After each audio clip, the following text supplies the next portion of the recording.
Everyone, स्वागत है आप सभी का शानिक्स पर। तो आज की वीडियो में हम पढ़ेंगे क्लास 6 हिस्ट्री एनसीईआरटी का 10वां अध्याय, जो कि है नए साम्राज्य और राज्य। इसके अंतर्गत हम क्या क्या सीखेंगे? तो इसके अंतर्गत हम सीखेंगे कि प्रशस्तियाँ हमें क्या बताती हैं, प्रशस्तियाँ क्या हैं, और समुद्रगुप्त की प्रशस्ति के बारे में बात करेंगे। साथ ही हम वंशावलियों के बारे में बात करेंगे, और हम बात करेंगे हर्षवर्धन की और पल्लव, चालुक्य और पुलिकेशन द्वितीय की प्रशस्तियाँ के बारे में बात करेंगे, और नए राज्यों में प्रशासन कैसे चलता था, और एक नए प्रकार की सेना का गठन हुआ, वह किस प्रकार से कार्य करती थी, दक्षिण के राज्यों में सभाएं किस प्रकार से होती थी, और उस ज़माने के जो आम लोग हैं उनका जीवन कैसा हुआ करता था। तो इन सब टॉपिक पर हम बात करेंगे। और आइए हम पढ़ना शुरू करते हैं कि क्या बताती हैं प्रशस्तियाँ। तो सबसे पहले जान लेते हैं कि प्रशस्तियाँ क्या होती हैं।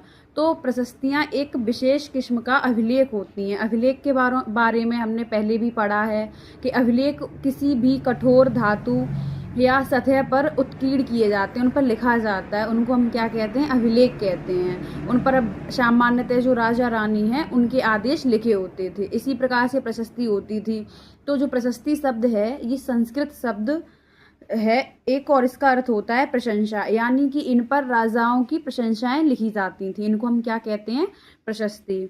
अब एक समुद्रगुप्त की प्रशस्ति के बारे में बात कर लेते हैं। तो जो समुद्रगुप्त की प्रशस्ति है, इसमें समुद्रगुप्त कौन है? पहले तो जो समुद्रगुप्त हैं वो गुप्त वंश के एक प्रसिद्ध राजा हुए हैं, और जो उनकी प्रशस्ति है समुद्रगुप्त की, उसकी रचना उनके दरबारी कवि हरिशेड़ ने की है। बहुत इंपॉर्टेंट क्वेश्चन है, यूपीएससी यूपीपीसीएस में बार बार पूछा जाता है, और यूपीपीसीएस में भी काफ़ी बार पूछा गया है कि समुद्रगुप्त की जो प्रशस्ति है उसकी रचना किसने की है? तो उनके दरबारी कवि हरिशेड़ ने। याद रखेंगे कौन किसने की है? हरिशेड़ ने। और हरिशेड़ ने राजा समुद्रगुप्त के बारे में लिखा है कि ये राजा एक योद्धा थे, युद्धों को जीतने वाले राजा हैं, विद्वान और उत्कृष्ट कवि भी हैं, और ईश्वर के बराबर उन्होंने समुद्रगुप्त को बताया है। साथ ही हमें समुद्रगुप्त के बारे में उनके सिक्कों से जानकारी मिलती है। जो उनके सिक्के हैं उन पर उनको वीणा बजाते हुए दिखाया गया है। तो इससे हमें पता चलता है कि समुद्रगुप्त एक महान कवि भी थे, और वो मतलब वीणा भी बजाते थे। अब आगे हम देखते हैं समुद्रगुप्त की कुछ विजय नीतियाँ। तो जो समुद्रगुप्त थे काफ़ी महान राजा हुए हैं अपने शासनकाल के, और तो इन्होंने जो आर्यावर्त वाला क्षेत्र था उसके इन्होंने 9 शासकों को मतलब पूरी तरह से उखाड़ फेंका, और उस साम्राज्य को अपने गुप्त साम्राज्य में मिला लिया।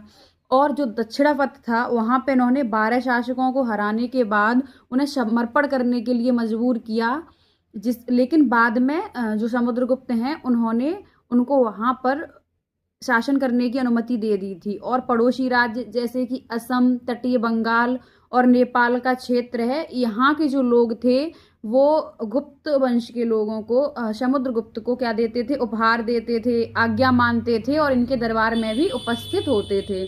और जो बाहरी इलाके थे जिसमें कुषाण, शक और श्रीलंका वाला जो क्षेत्र है, वहाँ के राजाओं ने इनकी अधीनता स्वीकार कर ली थी, और अपनी पुत्रियों का विवाह भी उनसे किया। अब आगे हम देख लेते हैं वंशावलियाँ और महान उपाधियाँ। देखिए समुद्रगुप्त के दादा परदादा रहे होंगे, तो सबसे पहले जो गुप्त वंश है इसके संस्थापक होते हैं चंद्रगुप्त प्रथम। तो गुप्त वंश के संस्थापक कौन है? चंद्रगुप्त प्रथम। यहाँ पे देखिए मैं आपके 2 पॉइंट क्लियर कर दूं कि जो मौर्य वंश है उसके संस्थापक तो हैं चंद्रगुप्त मौर्य, लेकिन गुप्त वंश के संस्थापक चंद्रगुप्त प्रथम है, और इनको महाराजाधिराज की उपाधि मिली थी। अब इनके पुत्र हुए हैं समुद्रगुप्त, और चंद्रगुप्त के बेटे कौन है? समुद्रगुप्त। और समुद्रगुप्त की माँ यानी कि चंद्रगुप्त की पत्नी कौन थी? कुमार देवी, जो कि लिच्छवीगढ़ से थी, और समुद्रगुप्त को भी महाराजाधिराज की उपाधि मिली थी। उसके बाद इनके पुत्र होते हैं चंद्रगुप्त द्वितीय, जिन्हें विक्रमादित्य भी कहा जाता है। इन्होंने पश्चिम भारत में शकों को हराया था। एक महत्वपूर्ण तिथि बहुत इंपॉर्टेंट है कि विक्रम संवत की शुरुआत कब हुई थी? तो विक्रम संवत की शुरुआत 58 ईसा पूर्व हुई थी। शकों पर विजय के रूप में चंद्रगुप्त द्वितीय ने इस विक्रम संवत की शुरुआत की थी। अब आगे हम पढ़ लेते हैं हर्षवर्धन और उनकी जीवनी हर्षचरित के बारे में। तो जो हर्षवर्धन है इनका समयकाल आज से लगभग 1400 साल पहले माना जाता है। इनकी जानकारी के स्रोत हैं, हमें इनके बारे में जानकारी कैसे मिलती है, तो हर्षवर्धन की जीवनी जो कि है हर्षचरित्र, वह इनके दरबारी कवि बाणभट्ट ने लिखी है। और किस भाषा में लिखी है? संस्कृत भाषा में। दूसरा, विदेशी यात्री जो वेनशांग है वो इनके दरबार में आया था। तो हर्षवर्धन के जीवन का वर्णन, हर्षवर्धन के काल का वर्णन दरबारी कवि वेनशांग ने किया है। सॉरी, दरबारी कवि नहीं, एक विदेश यात्री थे। आगे जो हर्षवर्धन है वो थानेश्वर के राजा बने। इन्होंने राजधानी अपनी कन्नौज को बनाया और बंगाल भी जीता। अब एक नर्मदा नदी थी, तो एक युद्ध होता है पुलिकेशन द्वितीय, जो कि चालुक्य नरेश हैं और हर्ष के बीच में। हर्ष उत्तर भारत में हुआ करते थे और जो पुलिकेशन द्वितीय थे वो दक्षिण में, चालुक्य नरेश थे। तो जो चालुक्य नरेश थे पुलिकेशन द्वितीय, उन्होंने हर्ष को इधर दक्कन की ओर आने से रोक दिया था। तो इस युद्ध को भी हम याद रखेंगे। आगे हम पढ़ते हैं दक्षिण भारत के कुछ महान राजवंश। तो सबसे पहले पल्लव राजवंश और दूसरा चालुक्य। तो पल्लव की राजधानी हुआ करती थी कांचीपुरम। तो पल्लव राजवंश की राजधानी कहाँ थी? कांचीपुरम। और इसका विस्तार जो था वो कावेरी नदी के डेल्टा तक था। और चालुक्य की राजधानी थी ऐहोल और ये धार्मिक केंद्र भी थी। साथ ही इसका विस्तार कृष्णा और तुंगभद्रा नदियों के बीच था, रायचूर वाले क्षेत्र में। तो इन दोनों की राजधानी और इनका क्षेत्र याद रखेंगे। पल्लव वंश की राजधानी थी कांचीपुरम और चालुक्य वंश की राजधानी थी ऐहोल। अब इन दोनों के बीच संघर्ष होता रहता था। किस बात को लेकर? उपजाऊ भूमि और राजधानियों पर आक्रमण करते थे ये लोग। अब आगे हम देख लेते हैं पुलिकेशन द्वितीय की प्रशस्ति। तो जो पुलिकेशन द्वितीय की प्रशस्ति है इनके दरबारी कवि रवि कीर्ति ने लिखी है। और अभी इससे पहले हमने समुद्रगुप्त की प्रशस्ति पढ़ी थी, जिसकी रचना उनके दरबारी कवि हरिशेड़ ने की थी। और पुलिकेशन द्वितीय की प्रशस्ति किसने लिखी है? इनके दरबारी कवि रवि कीर्ति जी ने। अब ये सबसे प्रसिद्ध चालुक्य राजा हुए हैं। और पुलिकेशन द्वितीय के बारे में उनकी प्रशस्ति में रवि कीर्ति लिखते हैं कि इन्हें जो ये साम्राज्य है, राज्य है, इनके चाचा जी से मिला था। और इनके बारे में लिखते हैं कि इन्होंने पूर्व तथा पश्चिम दोनों समुद्र तटीय इलाकों पर अभियान चलाए। इन्होंने हर्ष को आगे बढ़ने से रोका था। और पल्लव राजा जो पल्लव राजा हुए थे, उनको कांचीपुरम की दीवार के पीछे छुपने को इन्होंने मजबूर कर दिया था।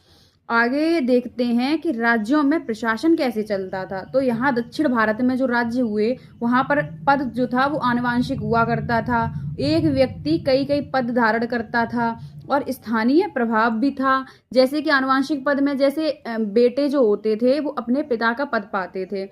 एग्जाम्पल में हम बात कर लेते हैं, जो कवि हरिशेड़ हैं उनको अपने पिता की उपाधि मिली थी महादंड नायक। अब एक व्यक्ति कई कई पद पाता था, जैसे जो हरिशेड़ हैं वो महादंड नायक भी थे, कुमार मात्य मतलब मंत्री भी थे और संधि विग्राहक भी थे, यानी कि युद्ध शांति के मंत्री। तो इस प्रकार से एक व्यक्ति को काफ़ी सारी उपाधियां मिलती थीं।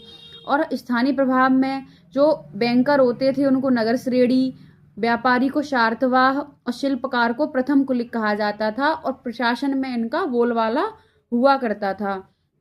आगे हम बात करेंगे एक नए प्रकार की सेना। इस समय सेना का गठन कैसे हुआ? देखिए, कुछ जगह तो वही पारंपरिक चीज़ें थी, जैसे कि कुछ पैदल, कुछ हाथी, रथ, घुड़सवार, ये सब सेना थी। लेकिन एक नई व्यवस्था का भी मतलब स्थापना हुई, जिसमें सैन्य नायकों को नियुक्त किया जाता था, लेकिन इनको नियमित वेतन नहीं दिया जाता था। इनको उनके काम के बदले क्या दिया जाता था? भूमि दी जाती थी और ये लोग उस भूमि से कर वसूलते थे। उसके बाद सेना नायकों की क्या भूमिका होती थी? ये जो सेना नायक हैं ये सेना की और घोड़ों की देखभाल करते थे, राजा को सैन्य सहायता देते थे, साथ ही युद्ध के लिए हथियार जुटाते थे। आगे चल के क्या प्रभाव होता है कि जो सैन्य नायक हैं उनको इतनी शक्ति मिली हुई थी तो अधिक शक्तिशाली होते जाते हैं और ये स्वतंत्र राज्य बनाने की कोशिश करने लगते हैं।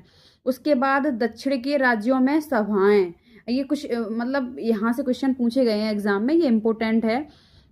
अब इसके स्रोत क्या हैं? दक्षिण भारत में जो सभाएं हैं उसके हमें स्रोत क्या मिलते हैं? तो जो पल्लवों के अभिलेखों से हमें स्थानीय सभाओं के उल्लेख मिलते हैं। तो जो प्रमुख सभाएं थी वो कौन कौन सी हुआ करती थी?